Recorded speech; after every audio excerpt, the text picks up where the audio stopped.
नमस्कार मित्रांनो, मराठी व्याकरण अकॅडमी या यूट्यूब चॅनलमध्ये तुम्हा सर्वांचं स्वागत आहे. यापूर्वीच्या ज्या व्हिडिओमध्ये जो काही ऑगस्ट महिन्यामध्ये जी काही CTET परीक्षा झालेली आहे तर त्या परीक्षेसंबंधित किंवा त्या परीक्षेचा मराठी पेपर आपण बघत होतो.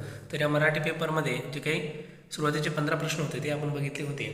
तर यानंतर जे अध्यापनशास्त्रावर आधारित 15 प्रश्न आहे ते आपण या व्हिडिओमध्ये बघणार आहोत. तर पुढचा प्रश्न आपण यापूर्वीच्या व्हिडिओमध्ये तुम्हाला 107 क्रमांकाच्या प्रश्नापर्यंत तुम्हाला व्हिडिओमध्ये भेटून जातील. त्यानंतर 108 या प्रश्न क्रमांकापासून आज आपण बघणार आहोत. तर चला व्हिडिओला सुरुवात करण्यापूर्वी तुम्ही जर चॅनलला सबस्क्राईब केलं नसेल तर लवकर सबस्क्राईब करा, लाईक करा आणि शेअर करायला मात्र विसरू नका, जेणेकरून CTET परीक्षेसंबंधित मराठी विषय असेल, हिंदी विषय असेल, तसेच मानसशास्त्र असेल किंवा सामाजिक शास्त्र असेल याविषयी व्हिडिओ या चॅनलवर तुम्हाला मिळतील. त्याचप्रमाणे CTET परीक्षेविषयी जी काही अपडेट असेल ती देखील तुम्हाला मिळेल. त्यामुळे चॅनलला सबस्क्राईब करा आणि बेल आयकॉन बटन जे आहे ते प्रेस करा, जेणेकरून अपडेट व्हिडिओ तुम्हाला लवकर प्राप्त होतील. त्याचप्रमाणे प्रश्नाला सुरुवात करूया. पुढचा प्रश्न आहे, विद्यार्थ्याला निवेदन कौशल्य समजले आहे किंवा नाही हे पाहण्यासाठी शिक्षिकेने विद्यार्थ्यांना काय विचारावे? मजकुरातील शब्द आणि विशेषणावर वर्तुळ करण्यास सांगणे, ते आश्चर्यचकित झाले अशी घटना सांगण्यास लावणे, वर्णनपर शब्दात चुका दुरुस्त करणे, कथा वाचून त्यावरील आकलनात्मक प्रश्नांची उत्तरे त्या ठिकाणी त्यांच्यापासून मिळवणे. तर निवेदन कौशल्य म्हणजेच काय, तर जे आपण निवेदन विद्यार्थ्यांना देतो तर त्याविषयी त्यांना नेमकं किती समजलेलं आहे, ते कौशल्य त्यांना समजले किंवा नाही हे पाहण्यासाठी आपण त्या ठिकाणी पर्याय क्रमांक 2 म्हणजेच ते आश्चर्यचकित झाले अशी घटना सांगण्यास लावणे, असा काही एखादा प्रसंग त्या ठिकाणी सांगणे की ज्याने ते आश्चर्यचकित झालेले आहे, हा पर्याय त्या ठिकाणी योग्य आहे. पुढचा प्रश्न आहे, इयत्ता 7वीची शिक्षिका अभ्यासक्रमातील पुस्तकाव्यतिरिक्त इतर पुस्तकाचे वाचन करून घेते, यातून ती कोणत्या कृतीला उत्तेजन देत आहे? उत्तेजन म्हणजेच काहीतरी एक प्रकारची प्रेरणा देत आहे. तर सहवाचन, सघन वाचन, विस्तृत वाचन आणि निर्देशित वाचन. तर या ठिकाणी सहवाचन म्हणजे काय, तर सोबत वाचन करणे किंवा आपण जे मुख्य पुस्तक आहे, आपला जो काही अभ्यासक्रम आहे, जो काही सिलेबस आहे त्याचे पुस्तक त्या ठिकाणी वाचणे किंवा त्याच्यासोबत दुसरं एखादं वाचन करणे. परंतु या ठिकाणी काय दिलं, तर पुस्तकाव्यतिरिक्त इतर पुस्तकाचे वाचन करून घेणे म्हणजेच काय, तर एक विस्तृत या शब्दातच त्या ठिकाणी तुम्हाला उत्तर समजून जाईल. विस्तृत म्हणजे काय, तर विपुल किंवा मोठ्या प्रमाणात किंवा विशाल प्रमाणामध्ये, म्हणजेच वाचनाची जी काही कक्षा आहे त्याची रुंदावली जाईल. तर मग विस्तृत वाचन हा पर्याय त्या ठिकाणी योग्य आहे. पर्याय क्रमांक 3 विस्तृत वाचन. पुढचा प्रश्न आहे, मुख्याध्यापकांनी शिक्षिकेला नवीन सत्रासाठी पाठ्यपुस्तके आणि इतर साधनांची निवड करण्यास सांगितले. ही निवड करताना पुढीलपैकी कोणती बाब महत्त्वाची नाही? तर नवीन सत्रासाठी म्हणजे 2 सत्र त्या ठिकाणी आहे समजा, आणि नवीन सत्रामध्ये कोणत्या पाठ्यपुस्तके आणि इतर साधनाची निवड करण्यास सांगितली, तर यामध्ये कोणती बाब महत्त्वाची नाही? नाही शब्दावर या ठिकाणी तुम्हाला लक्ष दिले गेलं पाहिजे, कारण या ठिकाणी नकारात्मक प्रश्न विचारलेला आहे. तर साधनांची गरज आणि विद्यार्थ्यांचे भाषा ज्ञान हे देखील गरजेचे आहे. पुस्तके आणि साधन सामग्रीची लवचिकता ही देखील गरजेची आहे. विद्यार्थ्याची पातळी ही देखील गरजेची आहे, कारण त्या विद्यार्थ्याच्या पातळीनुसारच आपण त्या ठिकाणी त्याला साधन किंवा नवीन पाठ्यपुस्तक त्या ठिकाणी निवडू शकतो. आणि चौथा आहे, संकल्पनेची गुंतागुंत आणि सामग्रीचा आकार. तर संकल्पना असेल, त्याची गुंतागुंत असेल किंवा सामग्रीचा जो काही आकार असेल ही कुठल्याही प्रकारे त्याच्यावर प्रभावित ठरणार नाही. मग या ठिकाणी आपला प्रश्न देखील असाच विचारलेला आहे की कोणती बाब महत्त्वाची नाही? तर पर्याय क्रमांक 4 संकल्पनेची गुंतागुंत आणि सामग्रीचा आकार हा पर्याय या ठिकाणी योग्य आहे. पुढचा प्रश्न आहे, विद्यार्थी वापरत असलेल्या भाषा साधनावर लक्ष ठेवण्यासाठी शिक्षिका काही निकष ठरवते. पुढीलपैकी कोणता निकष भाषा साधनांच्या वापरावर लक्ष ठेवण्यासाठी सर्वात उपयुक्त ठरेल? तर यामध्ये पहिला आहे उच्चाराची निर्मिती, वापर आणि पुनरावर्तन. पुढचा आहे साधन तयार करणे, सादर करणे आणि त्याचा सराव करणे. त्यानंतर पुढचा आहे निरीक्षण करणे, प्रत्याभरण, सत्र घेणे आणि लेखी अहवाल सादर करणे किंवा लेखी अहवाल बनवणे. आणि चौथा आहे चेकलिस्ट, समज आणि आकलन निष्पत्ती. तर या ठिकाणी प्रश्न पुन्हा एकदा आपण बघूया. विद्यार्थी वापरत असलेल्या भाषा साधनावर लक्ष ठेवण्यासाठी शिक्षिका काही निकष ठरवते. पुढीलपैकी कोणता निकष भाषा साधनांच्या वापरावर लक्ष ठेवण्यासाठी उपयुक्त आहे? तर उच्चाराची निर्मिती असेल किंवा वापर किंवा पुनरावर्तन आहे हे देखील या ठिकाणी योग्य ठरणार नाही. सर्वात जास्त उपयुक्त त्या ठिकाणी आपल्याला शब्द वापरलेला आहे सर्वात उपयुक्त. तर मग या ठिकाणी बाकीचे जे काही पर्याय आहेत ते तर उपयुक्त आहे, परंतु सर्वात जास्त उपयुक्त ठरेल तर ते निरीक्षण करणे, प्रत्याभरण, सत्र घेणे आणि लेखी अहवाल, जेणेकरून त्यामधून आपल्याला समजेल की कशा प्रकारे त्या ठिकाणी निरीक्षण किंवा प्रत्याभरण, सत्र आणि त्याचे लेखी अहवाल, त्यावरून आपल्याला कळेल की ते विद्यार्थ्यामध्ये कशा प्रकारे तो त्या भाषा साधनाचा वापर झालेला आहे किंवा भाषा साधनावर त्या ठिकाणी लक्ष ठेवता येईल. तर ऑप्शन क्रमांक 3 या ठिकाणी योग्य आहे. यानंतर पुढचा प्रश्न आहे, इयत्ता 6वीच्या विद्यार्थ्यांना शिक्षिका लेखी मथळासह चित्रफीत दाखवते. चित्रफीत पुस्तकातील पाठावर आधारित आहे. चित्रफितीतील मजकुराचा मथळा असल्याने विद्यार्थ्यांना कोणत्या बाबतीत उत्तेजन मिळेल. आणि चित्रफीत म्हणजेच काय तर एक प्रकारचा व्हिडिओ त्या ठिकाणी पुस्तकातील पाठावर आधारित आहे आणि तो दाखवल्यानंतर विद्यार्थ्यांना कशा प्रकारे प्रेरणा त्या ठिकाणी मिळेल. तर या ठिकाणी पर्याय बघूया आपण. सक्रियपणे पाहणे व ऐकणे, श्रवण धोरण, सक्रियपणे पाहणे आणि विद्यार्थ्यांना अधिकृत भाषा साधनांचा वापर करण्यास उत्तेजन देणे, अशाच अनेक चित्रफीत पाहणे आणि मौखिक संकेतामुळे श्रवण धोरण, पात्रांच्या अभिनयाचे कौतुक करणे आणि परीक्षण करणे. तर या ठिकाणी पर्याय क्रमांक 2 हा योग्य आहे.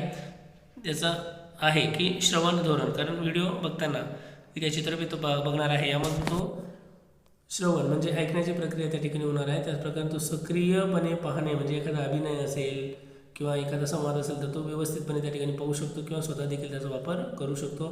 त्यानंतर विद्यार्थ्यांच्या अधिकृत भाषा साधनांचा वापर आणि अधिकृत जी काही योग्य भाषा आहे याचा देखील त्याचा वापर करता येईल. म्हणून पर्याय क्रमांक 2 या ठिकाणी योग्य आहे. पुढचा प्रश्न बघूया. एक विधान दिलेलं आहे आणि त्याचं एक कारण दिलेलं आहे. बाल्यावस्थेत मूल नामाऐवजी शब्दांचा अधिक वापर करते, या व्याकरणिक नियमाकडे दुर्लक्ष करते. बाल्यावस्थेत मूल नामांच्या ऐवजी शब्दांचा अधिक वापर करते आणि व्याकरणिक नियमाकडे दुर्लक्ष करते. दुसरा आहे, त्याच्याकडे शब्दवैविध्य नाही. शब्दवैविध्य म्हणजे काय तर विविधता. हा फरक त्या ठिकाणी समजणं आपल्याला गरजेचं आहे. ते शब्दवैविध्य शब्द वापरलेला आहे, तर विविधता जो काय आहे किंवा शब्दाचे वेगवेगळे अर्थ जे आहे ते त्या विद्यार्थ्याला माहीत नाही किंवा त्याच्याकडे तो शब्दसाठा नाही. मग कारण त्याचं उत्तर शोधू आपण पर्यायामध्ये. ए आणि आर दोन्ही बरोबर आहेत, पण आर हे एचे योग्य स्पष्टीकरण नाही. ए बरोबर आहे परंतु आर चूक आहे. ए चूक आहे परंतु आर बरोबर आहे. ए आणि आर दोन्ही बरोबर आहेत आणि आर हे एचे योग्य स्पष्टीकरण आहे. आर हे एचे योग्य स्पष्टीकरण आहे असं त्या ठिकाणी चौथा पर्याय आहे. तर आपण बघणार आहोत की या ठिकाणी योग्य उत्तर देखील तेच आहे, कारण तो मुलगा जो आहे तर तो बाल्यावस्थेत दिलेला आहे. तिथे शब्द वापरलेला आहे बाल्यावस्थेत, म्हणजे त्याचा शब्दसाठा जो काही आहे किंवा शब्दांची जी काही रचना असेल किंवा शब्दांची जी काही माहिती आहे तर त्याच्याकडे शब्दसाठा कमी असल्या कारणाने तो व्याकरणिक नियमाकडे दुर्लक्ष करणारच आहे, कारण त्याच्याकडे ते योग्य शब्द नाही किंवा त्याचा वापर कसा करायचा हे त्याला माहीत नाही. म्हणून त्याचं कारण काय आहे, तर कारण आहे त्याच्याकडं शब्द वैविध्य नाही. शब्दाची जी काही विविधता आहे, वेगवेगळे शब्द वेगवेगळ्या ठिकाणी वापरला जातो, ही त्याच्याकडे अजून त्याला आत्मसात नसते, कारण तो बाल्यावस्थेत आहे. म्हणून ए आणि आर दोन्ही बरोबर आहेत आणि आर हे एचे योग्य स्पष्टीकरण आहे. म्हणजेच पर्याय क्रमांक 4 हे उत्तर या ठिकाणी योग्य आहे. पर्याय क्रमांक 4. पुढचा प्रश्न बघूया. कधी कधी आम्ही आमचे डोळे मिटतो आणि शिक्षिका आम्हाला दप्तरातून एखादी वस्तू काढण्यास सांगते. नंतर आम्हाला त्या वस्तूबद्दल सांगायचे असते. आपल्या वर्गातील हा अनुभव मूल आपल्या आईस सांगते. त्याचे हे विधान त्याच्या शिकण्याच्या कोणत्या प्राधान्याला सुचवते. ओके, कोणत्या प्राधान्याबद्दल सुचवते. ऐकल्यावर मला भाषा समजते, भाषेकडे वळल्यावर मला भाषा समजते, अनुकरणातून भाषा समजते आणि आकृती पाहिल्यावर मला भाषा समजते. तर या ठिकाणी 4 पर्याय आपल्याला दिलेले आहे. तर याचं योग्य आहे की ऐकल्यावर मला भाषा समजते. काय प्रश्न परत थोडंसं आपण बघूया. शिक्षिका आम्हाला दप्तरातून एखादी वस्तू काढण्यास सांगते आणि नंतर आम्हाला त्या वस्तूबद्दल सांगायचे असते. म्हणजे डोळे मिटवल्यानंतर जी काही वस्तू असेल ती त्याला बघायची आहे. तर त्याचं आहे की भाषाकडे वळल्यावर मला भाषा समजते. ठीक आहे, त्याचा पर्याय आहे दुसरा, भाषेकडे वळल्यावर मला भाषा समजते. पर्याय क्रमांक 2. त्यानंतर 115 नंबरचा प्रश्न आहे. विद्यार्थ्यांच्या कृतीसंबंधित उदाहरण वाचा आणि त्याच्याशी जुळते धोरण शोधा. विद्यार्थ्यांच्या कृतीसंबंधी उदाहरण वाचा आणि त्याच्या जुळते म्हणजे त्याला जे काही योग्य असेल ते असं उदाहरण त्या ठिकाणी शोधायचं आहे. एखाद्या गोष्टीचा अर्थ मला नाही समजला तर मी सरावाच्या संधीचा वापर करणे, संदर्भ सामग्री पाहणे, संभ्रमित मानसिक अवस्था आणि साहचर्यावर लक्ष देणे. तर या ठिकाणी योग्य उत्तर आहे की संदर्भ सामग्री पाहणे. म्हणजे ज्यावेळेस जर मला एखाद्या गोष्टीचा अर्थ समजला नाही तर त्या संबंधी जे काही संदर्भ सामग्री असेल, म्हणजे मग ते टेक्स्टबुक असू शकते, डिक्शनरी असू शकते, कोणताही पर्याय त्या ठिकाणी आपण वापरू शकतो आणि संदर्भ सामग्रीवरून तो आपण त्या गोष्टीचा अर्थ लावू शकतो. तर पर्याय क्रमांक 2 या ठिकाणी योग्य आहे. यानंतर पुढचा प्रश्न आहे, निदान चाचणीचा वापर याच्या मूल्यमापनासाठी होतो. विद्यार्थ्याच्या स्वभाषेतील चुका ओळखण्याची क्षमता, मजकुरातील महत्त्वाच्या गोष्टींचा गोषवारा करण्याची क्षमता, विद्यार्थ्यांची गुणवत्ता यादी तयार करणे आणि विद्यार्थ्यांना भाषिक क्षमता आणि मर्यादा.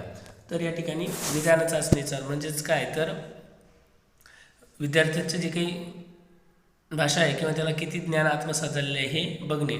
तर निदान चाचणी त्या विद्यार्थ्याची भाषिक क्षमता आणि मर्यादा त्या ठिकाणी ओळखता येते. म्हणजेच पर्याय क्रमांक 4 या ठिकाणी योग्य आहे. पर्याय क्रमांक 4. पुढचा प्रश्न बघणार आहोत, नैपुण्य चाचणी नेहमीच याचे मूल्यमापन करते. तर नैपुण्य चाचणी विद्यार्थ्यांना शिकवण्यात आलेली भाषा, विद्यार्थ्यांनी आत्मसात केलेली भाषिक पातळी, बहुसंवेदी शिक्षण अनुभव आणि दैनंदिन भाषिक संभाषण. तर या ठिकाणी नैपुण्य चाचणी ही पर्याय क्रमांक 2 म्हणजेच काय, विद्यार्थ्यांनी आत्मसात केलेली भाषिक पातळी, किती प्रकारे त्याने ती भाषा आत्मसात केलेली आहे किंवा ती काही जो काही भाषेचा स्तर आहे तो त्याने किती आत्मसात केला त्यालाच नैपुण्य चाचणी असे त्या ठिकाणी आपण त्या नैपुण्य चाचणीच्या माध्यमातून त्याचं भाषा पातळी आपण ओळखू शकतो. पुढचा प्रश्न आहे, शिक्षिका विद्यार्थ्याचे गट तयार करून त्यांना हत्ती या विषयावर गोष्ट वाचण्यापूर्वी एक प्रश्नमालिका म्हणजेच एक क्विज सोडवण्यास सांगते. महिलेची ही कृती म्हणजे प्रत्याभरण देणे, पाठात विद्यार्थ्यांची आवड निर्माण करणे, त्याचप्रमाणे मुलांना लेखी अहवाल सादर करण्यास सांगणे, त्यांची स्मरणशक्ती तपासणे. तर या ठिकाणी 4 पर्याय आपल्याला दिलेले आहे की सोडवण्यासाठी एक प्रश्नमालिका आहे हत्ती या विषयावर. तर या ठिकाणी पाठात त्या हत्तीविषयी किंवा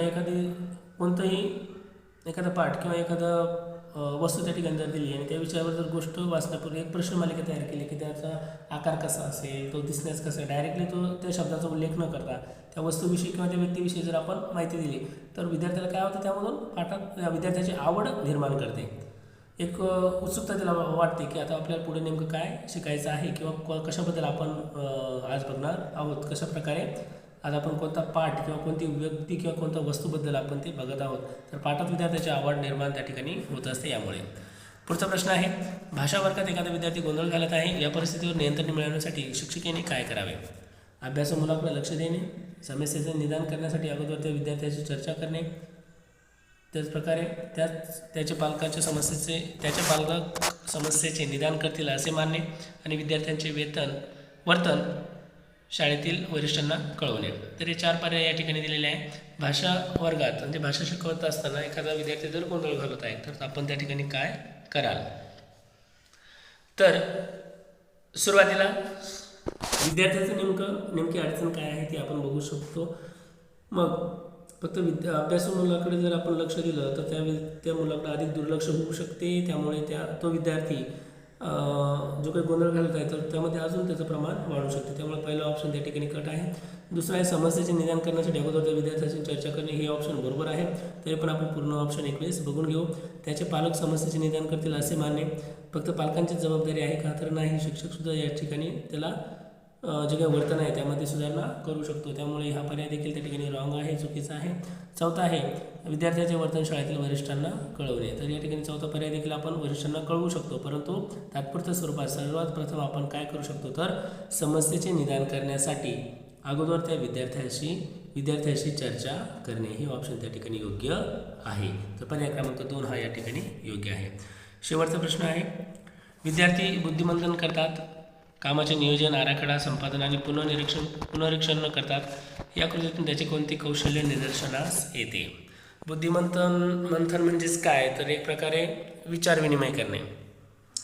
कामाचे नियोजन करतात म्हणजेच काहीतरी प्लॅनिंग असेल किंवा कोणतंही त्यांना जर काम दिलं तर त्याचं योग्य प्लॅनिंग त्या ठिकाणी करतात, एक आराखडा तयार करतात आणि पुनर्निरीक्षण त्या ठिकाणी करतात. या कृतीतून त्यांचं कोणतं कौशल्य त्या ठिकाणी निदर्शनात येते हे आपल्याला ओळखायचे आहे. तर पहिलं आहे संभाषण कौशल्य, वाचन कौशल्य, लेखन कौशल्य की श्रवण कौशल्य. तर या ठिकाणी हा प्रश्न मी तुमच्यासाठी त्या ठिकाणी देत आहे. कमेंटमध्ये या शेवटचा जो काही प्रश्न आहे 120 नंबरचा, या प्रश्नाचं उत्तर कमेंटमध्ये तुम्हाला पर्याय क्रमांक टाकायचा आहे 1, 2, 3 किंवा 4 यापैकी जो योग्य असेल तो पर्याय तुम्ही कमेंटमध्ये नक्की कळवा. त्याचप्रकारे व्हिडिओ संबंधित जर काही अडचणी असतील किंवा एखादी गोष्ट तुम्हाला कळाली नसेल तर कमेंटमध्ये नक्की कळवा. त्याचप्रमाणे व्हिडिओला लाईक करा, शेअर करा, चॅनलला सबस्क्राईब करा. पुढील व्हिडिओ देखील तुम्हाला मराठी भाषेचाच त्या ठिकाणी येईल, तरी तुम्ही तो बघा आणि जे काही तुमचा अभ्यास चालू आहे त्यासोबतच या व्हिडिओचं देखील तुम्हाला मार्गदर्शन राहील. त्याचप्रमाणे काही तुम्हाला अडचणी असेल तर कमेंटमध्ये नक्की कळवा. थँक्यू.